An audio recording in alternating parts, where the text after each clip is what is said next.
नमस्कार विद्यार्थी मित्र मैत्रिणींनो, केसागर पब्लिकेशनच्या केसागर करियर अकॅडमी यूट्यूब चॅनलवरती तुमचं पुन्हा एकदा स्वागत आहे। राज्यसेवा 2025 ची तयारी करणारे विद्यार्थी आपल्या चॅनलवरती स्पेशली आपण GS paper 1, GS paper 2, GS paper 3 आणि 4 चे स्ट्रॅटेजी सेशन कव्हर केलेले आहेत। सोबतच येणारी तुमची ही जी 25 ची परीक्षा आहे, या 25 च्या परीक्षेसाठी आपण जे आपल्या पब्लिकेशनचे स्टँडर्ड बुक लिस्ट आहे ती बुक लिस्ट पण आपण इथे शेअर केलेली आहे।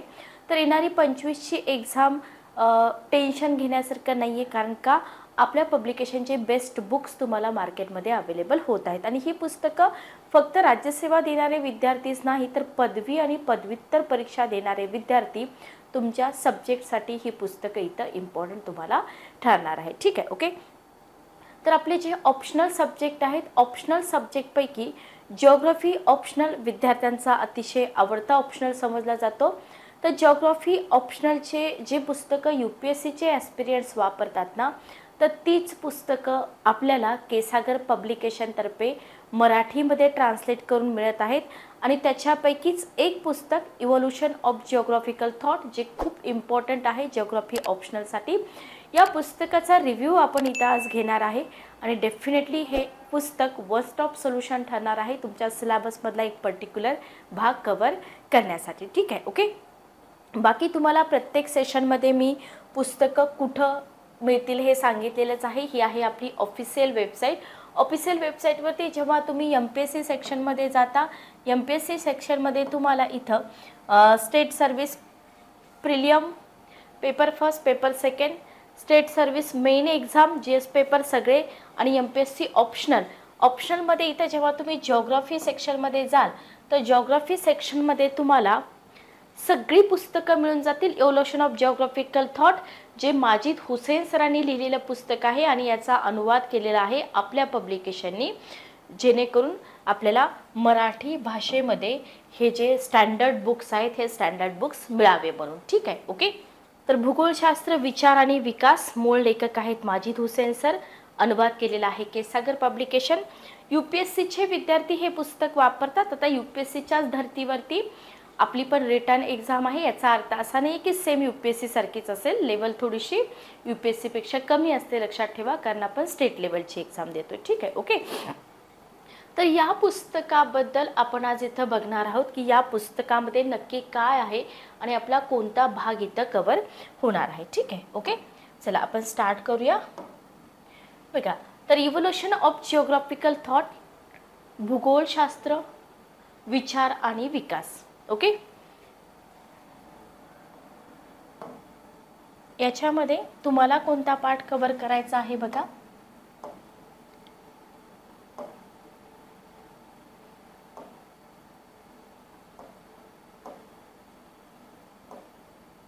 चला, तर खूप मोठा असा सिलेबस आहे, पण टेन्शन घ्यायचं कारण आता काहीच नाही आहे, जसं की आपल्याला हे सगळं मराठीमध्ये कंटेंट मिळत आहे। ठीक आहे, ही आहे या पुस्तकाची इंडेक्स। याच्यामध्ये विभाग पहिला जो आहे प्राचीन शोध, विभाग पहिला प्राचीन शोध। जर विभाग पहिला नाही समजला तर पुढचा भाग समजत नाही, हे लक्षात ठेवा। विभाग पहिला आहे प्राचीन शोध। याच्यामध्ये ग्रीक, रोमन, आपल्या भारतातले प्राचीन आणि चीनी भौगोलिक ज्ञान, त्याच्यानंतर अरबी भूगोल, हा जो सगळा पार्ट आहे, हा सगळा पार्ट खूप जास्त इम्पॉर्टंट आहे, कारण याच्यावरती क्वेश्चन खूप जास्त विचारले जातात। आणि लक्षात घ्या, रिटर्न फॉर्मॅटमधली आपली ही पहिलीच एक्झाम आहे, बऱ्याच वर्षानंतर कंडक्ट होते। सो बेसिक जे आहे, बेसिक म्हणजे सुरुवातीचे नवीन नवीन टॉपिक जे असतात ना, त्याच्यावरती 100% तुम्हाला क्वेश्चन दिसून येणार आहेत। ओके, तर बघूया आपण। याच्यामध्ये जर आपण बघितलं तर ग्रीक प्रागैतिहासिक कल्पनांचे प्रणेते। ठीक आहे, ओके। ग्रीक प्रागैतिहासिक कल्पनांचे प्रणेते, याच्याबद्दल आपण थोडंसं थेरॉटिकल कंटेंट पण बघूया। याच्यामध्ये आपल्याला स्पेशली हिरोडोटस यांचा जो टाइम पिरियड आहे, ख्रिस्तपूर्व 485 ते 425 पाहायचा आहे। सम्राट अलेक्झांडर आणि एराटोस्थेनिस, ख्रिस्तपूर्व 276। त्याच्यानंतर हिपार्कस, पॉसिडोनियस, गणिती व प्राकृतिक भूगोलशास्त्राला ग्रीकांचं योगदान. आता गणिती आणि प्राकृतिक भूगोलशास्त्रामधील ग्रीकांचं योगदान स्पष्ट करा. सिंपल क्वेश्चन तुम्हाला येतील, कारण पहिल्याच वर्षी असे स्ट्रेट फॉरवर्ड क्वेश्चन तुम्हाला तिथं दिसणार आहेत. ठीक आहे, ओके, क्लिअर. आता याच्यामध्ये हा पार्ट खूप महत्त्वाचा आहे. तर इथे जस्ट एक PDF घेऊन मी तुम्हाला समजावून सांगते. जस्ट 1 मिनिट थांबा.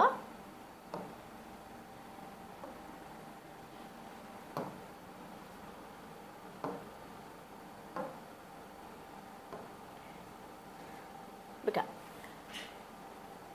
प्राचीन काळातील भूगोल, जिओग्राफी इन एन्शियंट पिरियड, याच्यामध्ये आपल्याला ग्रीक आणि रोमन यांचं कार्य, पुस्तकामध्ये तुम्हाला हे सगळं दिलेलं आहे.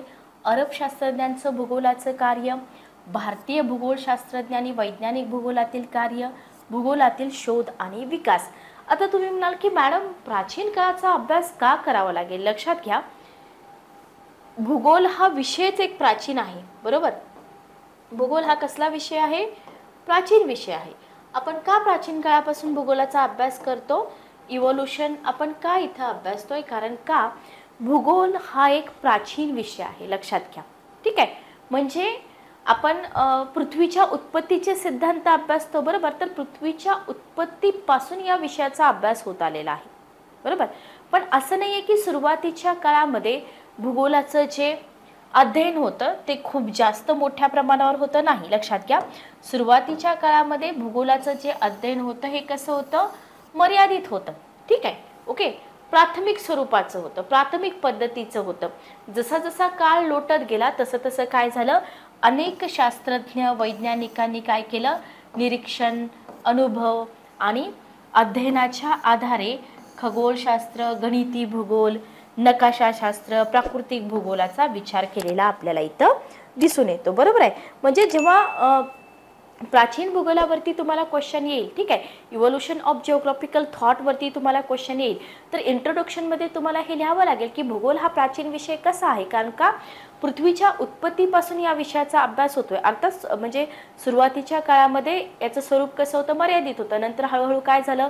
अनेक शास्त्रज्ञ आले, त्यांनी काय केलं? अध्ययनाच्या आधारे इथं खगोलशास्त्र, गणिती भूगोल, प्राकृतिक भूगोलाचा विचार केला. ठीक आहे, ओके. आणि काही तज्ज्ञ असे होते की ज्यांनी काय केलं? प्रवास दौरे वगैरे करून विविध भागांची भौगोलिक माहिती एकत्र केली. व्यापारी असतील, प्रवासी असतील, खलाशी असतील, यांनी खूप सारी माहिती फिरून गोळा केली आणि भूगोल विषयाचा आपल्याला इथं विकास केलेला दिसून येतो. तर बुक्समधून तुम्हाला सगळी माहिती मिळून जाईल.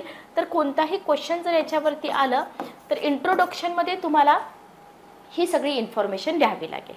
ओके, लक्षात आलं तुम्हाला? तर साधं सिंपल कंटेंट तयार करा. आपलं जे आन्सर रायटिंगसाठी जे तुमच्या नोट्स असतील त्या नोट्स तयार करा. पुस्तक एकच वापरा.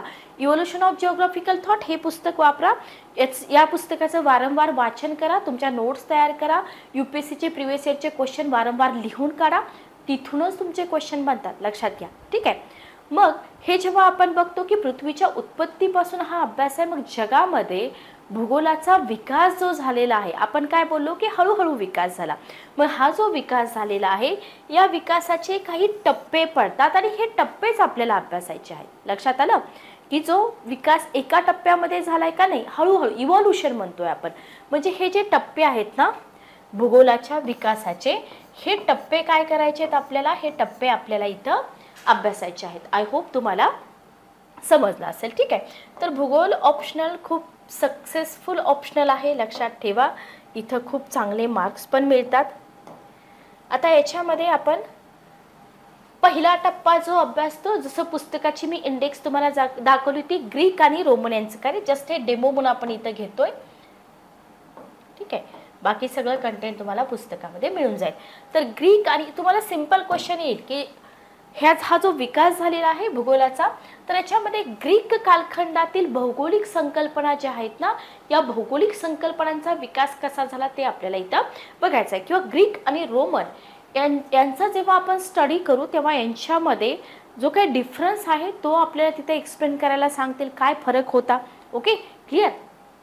चला आता इथे जर आपण बघितलं, समजून घ्या, थेरी सेशन नाही आहे हे आपलं, जस्ट मी तुम्हाला इंडेक्स आणि इंडेक्समधून जो पार्ट आपण शिकणार आहे त्याचं कंटेंट आपण इथं बघतोय. तर ग्रीक कालखंडातील भौगोलिक संकल्पनांचा विकास जर आपण बघितलं तर लक्षात घ्या की भूगोलाच्या विकासामध्ये हा जो ग्रीक कालखंड आहे ना, हा कालखंड खूप महत्त्वाचा समजला जातो. बरोबर, म्हणजे ग्रीक कालखंडावरती कोणताही क्वेश्चन आला तर तुम्ही तिथं पहिला काय लिहिणार, जसं मी सुरुवातीला प्रास्ताविक सांगितलं होतं, आणि त्याच्यानंतर भूगोलाच्या विकासामध्ये ग्रीक कालखंड महत्त्वाचा समजला जातो. इसवी सन पूर्व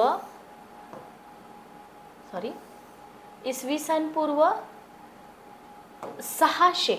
आता हे जे इसवी सन वगैरे दिलेलं आहे ना, हे तुम्हाला माहीत पाहिजे, कारण का GS पेपर 1 आणि जिओग्राफी ऑप्शनल ॲन्सर लिहिताना हा फरक आहे. जेव्हा तुम्ही जिओग्राफी ऑप्शनलचे ॲन्सर लिहाल तिथं तुम्हाला भूगोल तत्ववेत्त्यांची नावं, त्यांच्या ग्रंथांची नावं, टाईम पिरियड असेल, मॅप असतील, हे सगळं तुम्हाला तिथं लिहावं लागेल, तर ते ऑप्शनलचे ॲन्सर दिसून येतील. बरोबर, कारण का GS पेपर 1चा सिलेबस आणि भूगोल ऑप्शनल याच्यामध्ये आपल्याला सिमिलॅरिटी दिसून येते, पण ऑप्शनलचा सिलेबस सखोल असतो, लक्षात घ्या. तर ग्रीक कालखंड कोणता होता तो तुम्हाला माहीत पाहिजे. इसवी सन पूर्व 600 ते इसवी सन 900, हा 900 वर्षाचा कालखंड होता. ठीक आहे, मग यांचं योगदान खूप महत्त्वाचं आहे. तर या विषयामध्ये नैसर्गिक गोष्टींचा अभ्यास होतो. बरोबर, हा जो ज्या विषयामध्ये नैसर्गिक गोष्टींचा अभ्यास होतो अशा नैसर्गिक शास्त्राला, ज्याला आपण नॅशनल सायन्स म्हणतो, त्याला जिओग्राफी ही संज्ञा याच कालखंडामध्ये प्राप्त झाली.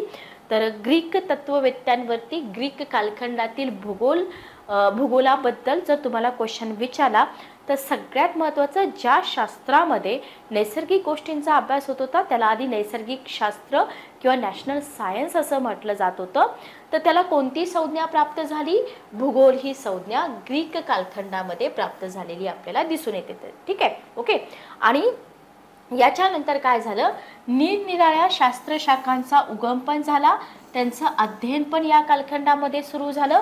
त्याच्यामुळे काय झालं, भूगोल विषयाचा मोठ्या प्रमाणामध्ये जो विकास आहे ना, तो विकास आपल्याला या ग्रीक कालखंडामध्ये झालेला दिसून येतो, लक्षात ठेवा. ठीक आहे, ओके, क्लिअर. आणि ग्रीक कालखंडामध्ये भूगोलाचा, आता आपण हे सगळं बघितलं, पण असं काय घडलं ग्रीक कालखंडामध्ये की ग्रीक कालखंडामध्ये भूगोलाचा विकास झाला, हे पण आपल्याला माहीत पाहिजे. बरोबर, इंट्रोडक्शन मी तुम्हाला सांगितलंय, लक्षात आलं. ग्रीक विचारू द्या, अरबी विचारू द्या, भारतीयांबद्दल विचारू द्या, इंट्रोडक्शन मी सांगितलंय की इव्होल्युशन कसं घडत गेलं, का घडत गेलं. बरोबर, मग स्पेसिफिक ग्रीक कालखंडामध्ये काय झालं की ज्याच्यामुळं आपण म्हणतो की हा कालखंड खूप जास्त महत्त्वाचा आहे, लक्षात घ्या. तर ग्रीक कालखंडामध्ये भूगोलाचा विकास होण्याची कारणं स्पष्ट करा. जर असा स्ट्रेट फॉरवर्ड क्वेश्चन तुम्हाला विचारला गेला तर त्या काळामध्ये ग्रीक साम्राज्य भूमध्य समुद्राच्या सभोवती दूरवर पसरलं होतं, लक्षात घ्या. सगळ्यात महत्त्वाचं, आता हे मॅप आपले जे geography through maps India, geography through map काय म्हणतात त्याला, के सिद्धार्थ सरांची जी पुस्तकं आहेत, मॅप्स वर्ल्ड वगैरे, तर ही पुस्तकं वापरा. त्याच्यामध्ये तुम्हाला मॅप दिलेले आहेत. तर भूमध्य समुद्राचं लोकेशन वगैरे तुम्ही तिथं दाखवलं तर अजून चांगले मार्क्स तुम्हाला तिथं मिळून जातात. तर लक्षात घ्या की ग्रीक कालखंड जे होतं, ग्रीक साम्राज्य जे होतं ना, ते भूमध्य समुद्राच्या सभोवती दूरवर पसरलं होतं, हे एक रिझन आहे. ओके, त्याच्यानंतर ग्रीकामध्ये पूर्वी व्यापार आणि प्रवासाची आवड होती. आपण बघितलं की हे जे इव्हॉल्युशन घडलेलं आहे, व्यापारी असतील किंवा जे प्रवास करणारे असतील त्यांनी खूप जास्त माहिती कलेक्ट केली आणि याच्यामधून विकास होत गेला. तर पूर्वी व्यापार आणि प्रवासाची आवड होती, त्याच्यामुळे काय झालं, सागरी पर्यटन आणि धाडस हे गुण ग्रीकांमध्ये निर्माण झाले. म्हणजे त्यांना आवड होती प्रवासाची किंवा सागरी पर्यटन करण्याची त्यांना आवड होती, किंवा ते लोक धाडसी होते. ओके, त्याच्यामुळे काय झालं, भूगोलाचा विकास होत गेला आणि व्यापारानिमित्ताने होणारा प्रवास आणि सागरी पर्यटन याच्यामुळे ग्रीकांना नवीन नवीन भागांची भौगोलिक माहिती उपलब्ध झाली. ठीक आहे, रिझन कसं होतं, हे सगळं त्यांच्या काळामध्ये त्यांचं जे आजूबाजूचं वातावरण असं होतं त्याच्यामधून हे सगळं घडत गेलं. बरोबर, स्पेसिफिक त्यांनी भूगोलासाठीच दौरे केले, का नाही, ते लोक व्यापारी होते. ओके, आणि याच्यामधून काय झालं, नवीन नवीन भागांची भौगोलिक माहिती त्यांना उपलब्ध झाली आणि भूमध्य समुद्राच्या आसपासचा भाग कसा होता, पूर्वीपासूनच शेतीदृष्ट्या प्रगत असल्याने या भागाची समृद्धी होतीच, त्याच्यामुळे काय झालं, इथं आपल्याला भूगोलाचा विकास जो आहे तो झालेला दिसून येतो. ठीक आहे, ओके, क्लिअर. खूप साधं सिंपल कंटेंट आहे, पुस्तक मराठीमध्ये असलं ना तर सगळं समजून जातं. मग आता ही लोक होते भूमध्य समुद्राच्या आसपास, तर इथलं हवामान पण अनुकूल होतं, त्याच्यामुळे ग्रीक शास्त्रज्ञ जे होते ना ते भौगोलिक अध्ययनाकडे आकर्षित झाले. ठीक आहे, तर हे सगळ्यात मेन रिझन आहे की त्यांचं जे राहण्याचं लोकेशन होतं ना, ग्रीक साम्राज्य जे होतं ते भूमध्य समुद्राच्या जवळ होतं, म्हणून हे सगळं घडलं. आणि भूमध्य समुद्राच्या आसपासचा जो भाग आहे त्याची भूरचना, हवामान, पिके, वनस्पती याच्यामध्ये विविधता असेल, बंदरांचा विकास असेल, याच्यामुळं ग्रीक शास्त्रज्ञांना अभ्यासासाठी विषय काय झाले इथं उपलब्ध झालेले आपल्याला दिसून येतात. ठीक आहे, आणि या भागातील जे आकाश आहे हे रात्री बहुतांश निरभ्र राहत असल्याने शास्त्रज्ञांना ग्रहगोलाच्या निरीक्षणाला व अध्ययनाला काय झालं, इथं चालना मिळालेली आपल्याला दिसून येते. ठीक आहे, ओके, क्लिअर. नेक्स्ट बघा, तर हे रिझन समजले, तर तुम्हाला क्वेश्चन जर विचारला तर हे 7 कारणं तुम्हाला तिथं लिहिता आली पाहिजे. याच्यासाठी तुम्ही चार्ट वगैरे काढा किंवा अशी डायग्राम काढा, कारणे म्हणून 7 कारणे अशी ड्रॉ करा, खूप चांगले मार्क्स मिळतात. ओके, त्याच्यानंतर तुम्हाला पुस्तकामध्ये दिलेला आहे ग्रीक कालखंडात विविध विषयांच्या झालेला विकासाचा संक्षिप्त आढावा स्पष्ट करा. तर समजलं, तर हा थोडासा भाग मी त्या एक्सप्लेन केला. पुन्हा आपण आपल्या इंडेक्सकडे जाऊया. एकच मिनिट थांबा. हां, चला, तर आपण इंडेक्सकडे जाऊया आणि पुन्हा आपण पुढचा भाग एक्सप्लेन करूया. ठीक आहे, ओके. तर इथं ग्रीक प्रागैतिहासिक कल्पनांचे प्रणेते, जस्ट मी इंट्रोडक्शन घेतलेलं आहे. पुढे तुम्हाला हिरोडोटस आहे, अलेक्झांडर आहे, एरेस्टोस्थेनिस आहेत, हिपार्कस, पॉसिडोनियस, या सगळ्यांबद्दल तुम्हाला तिथं अभ्यास करायचा आहे. Okay, clear. याच्यानंतर येतो रोमन भूगोल. ठीक आहे, ओके. याच्यामध्ये टॉलेमी यांच्यावरती खूप जास्त क्वेश्चन आहेत. रोमन भूगोलामध्ये स्ट्रॉबो ख्रिस्तपूर्व 64 ते 20 आणि टॉलेमी 90 ते 168. त्याच्यानंतर टॉलेमीचे भूमध्य सागरातील रेखांश, युरोपातील तमोयुग म्हणजे धामधुमीचा काळ, व्हेरी व्हेरी इम्पॉर्टंट. हा भाग तुम्हाला कुठं अभ्यासायचा आहे, हा भाग तुम्हाला रोमन भूगोलामध्ये अभ्यासायचा आहे. ठीक आहे, ओके, क्लिअर. त्याच्यानंतर येतो प्राचीन भारतीय व चीनी भौगोलिक ज्ञान.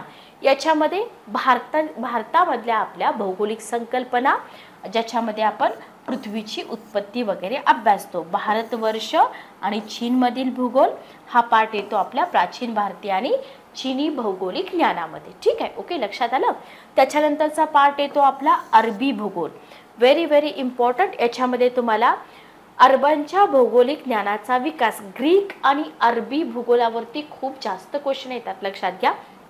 याच्यामध्ये जर आपण बघितलं तर इब्न हावकल, अबू अल मोहम्मद कासिम, अल मसुदी, व्हेरी व्हेरी इम्पॉर्टंट. त्याच्यानंतर अल बिरुनी आहेत, अल इद्रिसी आहेत, इब्न बतुता, इब्न खालदून, यांचं जे कॉन्ट्रीब्युशन आहे ना भूगोलामध्ये ते आपल्याला इथं कशामध्ये अभ्यासायचं आहे, अरबी भूगोलामध्ये अभ्यासायचं आहे. ठीक आहे, ओके, क्लिअर.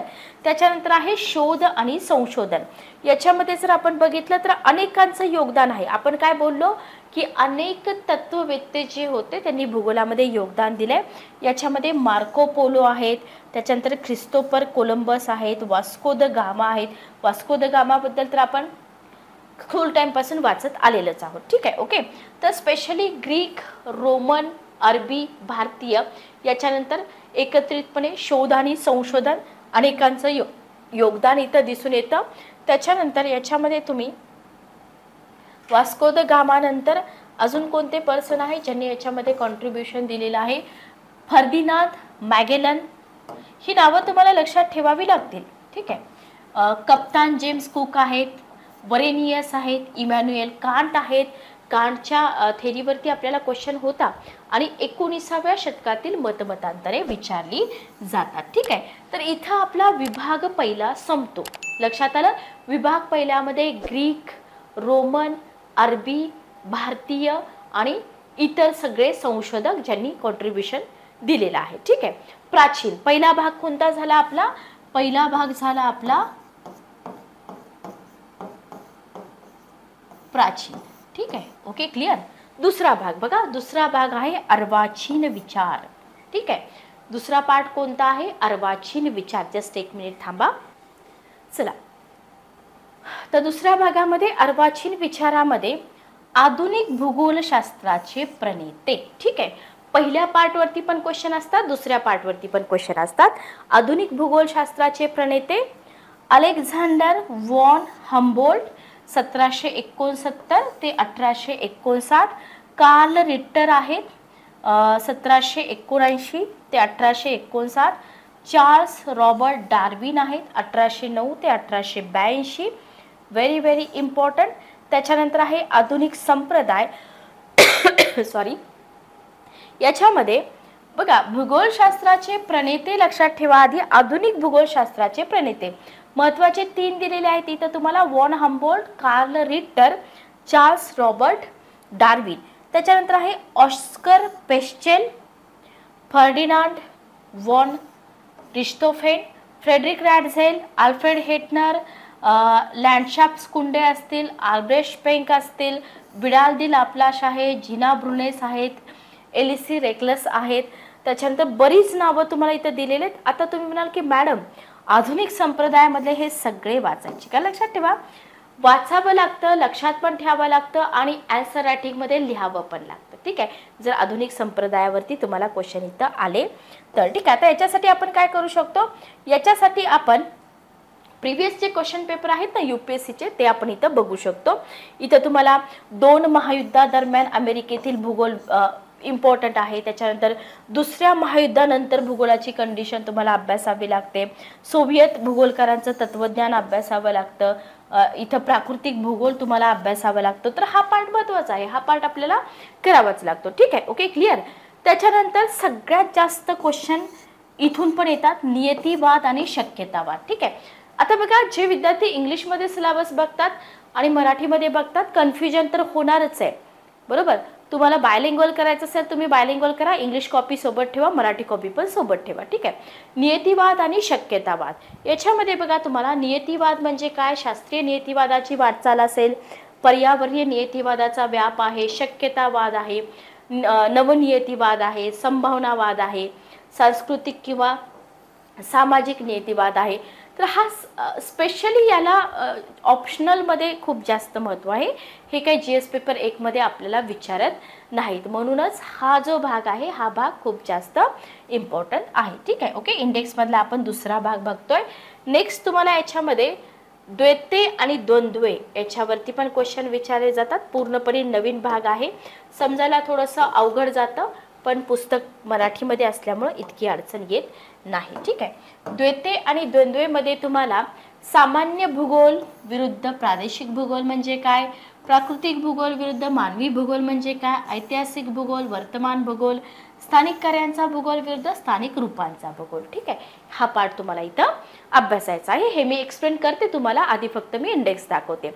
त्याच्यानंतर परिणामात्मक क्रांती, मानके, प्रणाली विश्लेषण आणि प्रादेशिक संकल्पना. ठीक आहे. याच्यामध्ये तुम्हाला परिणामात्मक क्रांती, क्षेत्रीय भेद, अपवादवाद का आहे, अवकाशीय विश्लेषण का आहे, स्थानीय विश्लेषण का आहे, भूगोल हे प्रादेशिक शास्त्र कसं आहे एक्सप्लेन करा, भूगोल हे ऋणानुबंधाचं शास्त्र कसं, वितरण शास्त्र कसं, पृथ्वी आणि ग्रहाचं शास्त्र कसं आहे, विशिष्टान्वयी आहे की सामान्वयी आहे, एक संश्लेषण शास्त्र आहे, बरोबर, अमूर्त रचनेचे फायदे, हे सगळं तुम्हाला क्वेश्चन. तर याच्यामध्ये परिणामात्मक क्रांतीमध्ये आपण मानके, प्रणाली विश्लेषण, प्रादेशिक संकल्पना हा सगळा भाग आपण इथं बघतो. त्याच्यानंतर तुम्हाला प्रणालीचं वर्तन असेल, भौगोलिक प्रणाली, भूगोल एक नवसंश्लेषण, प्रादेशिक संकल्पना, प्रदेशांचं वर्गीकरण, प्रदेशवाद, हा जो सगळा पार्ट आहे ना, हा सगळा पार्ट आपल्याला इथं अभ्यासावा लागतो. ठीक आहे. ओके. त्याच्यानंतर आहे भौगोलिक प्रतिमाने. बघा, याच्यामध्ये जर आपण बघितलं ना, हाही पार्ट आपल्यासाठी पूर्णपणे डिफरंट आहे. GS पेपर 1 मध्ये तुम्हाला हा पार्ट मिळत नाही. ठीक आहे. भौगोलिक प्रतिमानामध्ये तुम्हाला प्रतिमानाचं महत्त्व असेल, प्रतिमानांची गरज असेल, प्रतिमानांची लक्षणं, प्रतिमानांचे प्रकार, त्याच्यानंतर सामान्य वर्गीकरण आहे, प्रतिमानांची चिकित्सा आहे. हा जो सगळा पार्ट आहे हा सगळा पार्ट तुम्हाला इथं अभ्यासावा लागतो. ठीक आहे. हा झाला तुमचा विभाग दुसरा. विभाग दुसरा. ठीक आहे. ओके. त्याच्यानंतर आहे विभाग तिसरा लक्षात घ्या, विभाग तिसऱ्यामध्ये तुम्हाला आधुनिक विचार अभ्यासावे लागतात. लक्षात आलं? विभाग तिसऱ्यामध्ये आपल्याला काय करावं लागतं? आधुनिक विचार जे आहेत ना ते आधुनिक विचार अभ्यासावे लागतात. ठीक आहे. आधुनिक विचारामध्ये ज्या नव्या विचारधारा आहेत त्या नव्या विचारधारांवरती क्वेश्चनची संख्या जास्त असते. लक्षात घ्या. याच्यामध्ये संकल्पना ज्या आहेत ना ते समजून घेणं खूप जास्त इम्पॉर्टंट आहे. जसं की प्रत्यक्षतावाद. ठीक आहे. ओके. प्रत्यक्षतावाद. त्याच्यानंतर आहे उपयुक्ततावाद. लक्षात घ्या. उपयुक्ततावाद. ठीक आहे. ओके. त्याच्यानंतर आहे कार्यकारित्ववाद, अस्तित्ववाद. हे कधी आपण वाचलेलं नसतं. लक्षात आलं? बरोबर. म्हणूनच याला ऑप्शनल म्हणतो आपण. आदर्शवाद आहे, वास्तववाद आहे, त्याच्यानंतर मार्क्सवाद आहे, मूलग्राही प्रतिवाद आहे, वर्तनवाद आहे, मानवतावाद आहे, भूगोल आणि सार्वजनिक धोरण आहे, उपयोजित भूगोल आहे, आधुनिकोत्तरवाद आहे. तर हा जो भाग आहे हा भाग वारंवार आपल्याला वाचून संकल्पना समजून घेऊन याच्याशी रिलेटेड जर क्वेश्चन आला तर आन्सर रायटिंग कसं करायचं ते आपल्याला शिकावं लागतं. फॉर एक्झाम्पल प्रत्यक्षतावाद. लक्षात घ्या, प्रत्यक्षतावाद जर तुम्ही गुगल सर्च करायचं ठरवलं तर काहीच समजत नाही आणि इतकं सारं कंटेंट आहे की नक्की त्याच्यामधून कोणता पाठ करायचा आणि कोणता पाठ करायचा नाही हे आपल्याला तिथे लक्षात येत नाही. त्याच्यामुळं आपल्याला काय करावं लागेल, प्रॉपर जे स्टँडर्ड बुक्स आहेत हे स्टँडर्ड बुक्स वाचून हे सगळं समजून घ्यावं लागतं. ठीक आहे. ओके. क्लिअर. चला, तर हा विभाग तिसरा. तर इथंपर्यंत आपलं ह्या पुस्तकाची इंडेक्स आहे. तर विभाग तिसरा संपल्यानंतर आपला या पुस्तकातला सिलेबस संपतो. लक्षात घ्या. आणि जे प्रिव्हियस मी तुम्हाला सांगितलं होतं की आता इथं आपण काय डिस्कस केलं होतं, पुस्तकामध्ये हे सगळं तुम्हाला दिलेलं आहे. आपण इथंपर्यंत आलो होतो. त्याच्यानंतर पुस्तकामध्ये तुम्हाला दिलेलं आहे ग्रीक कालखंड. म्हणजे एक जस्ट डेमो मी घेते, बाकी सगळं पुस्तकामध्ये तुम्हाला मिळून जाईल. ग्रीक कालखंडामध्ये विविध विषयांच्या झालेल्या विकासाचा संक्षिप्त आढावा घ्या. असा जर क्वेश्चन तुम्हाला आला तर तिथं तुम्हाला बुलेट पॉईंट लिहावे लागतील. खगोलशास्त्र, ॲस्ट्रॉनॉमी. बरोबर. जेव्हा तुम्ही खगोलशास्त्राबद्दल तिथं लिहाल तेव्हा तुम्ही तिथं काय कराल, जसं की तुम्हाला इथं असेच बुलेट पॉईंट लिहावे लागतात.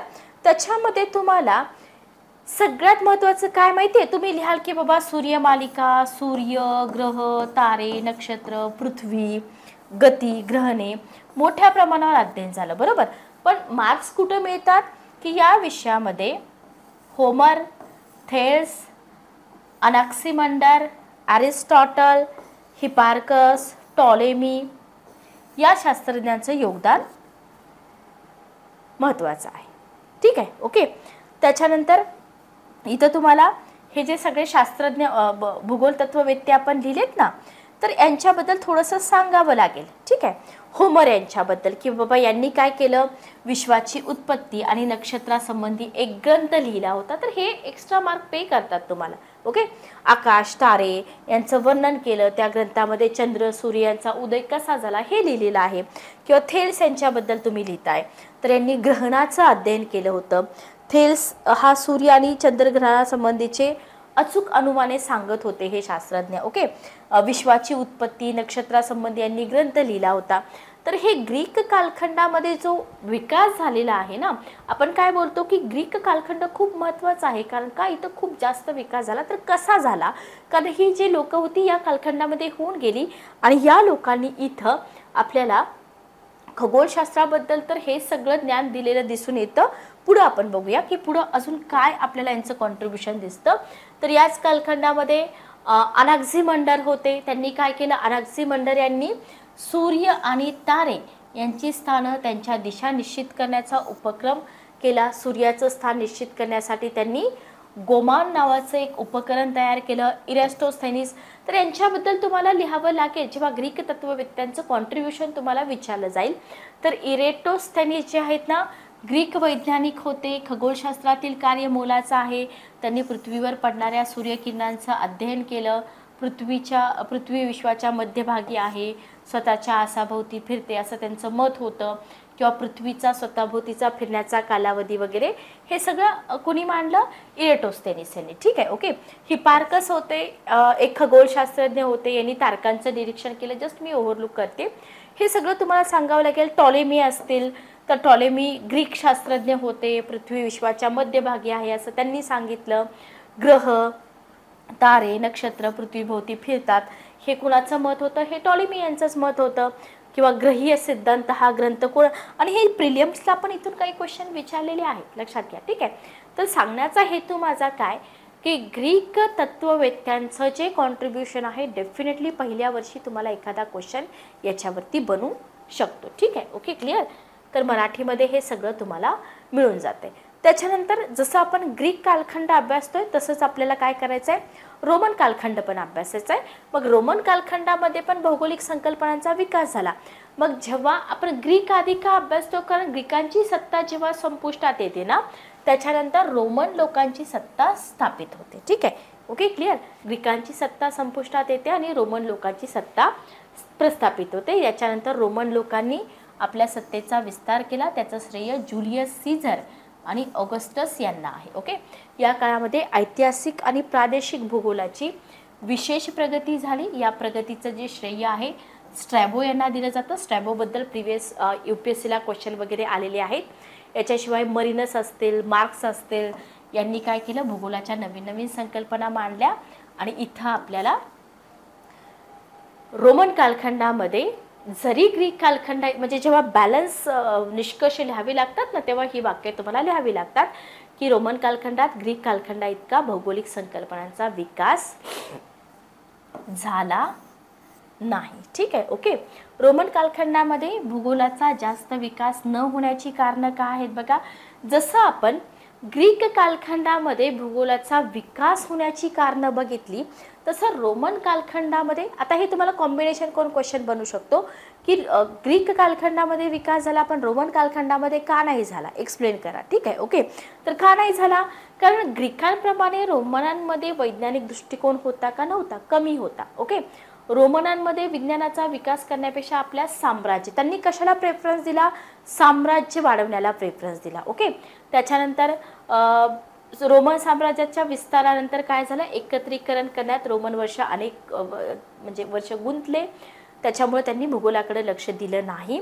रोमनांनी साम्राज्य विस्तारीकरणाच्या दृष्टिकोनातून लष्करी दृष्ट्या, आता त्यांचं महत्त्वाचं काय, साम्राज्य वाढलं त्या साम्राज्यावरती लक्ष ठेवणं, बरोबर.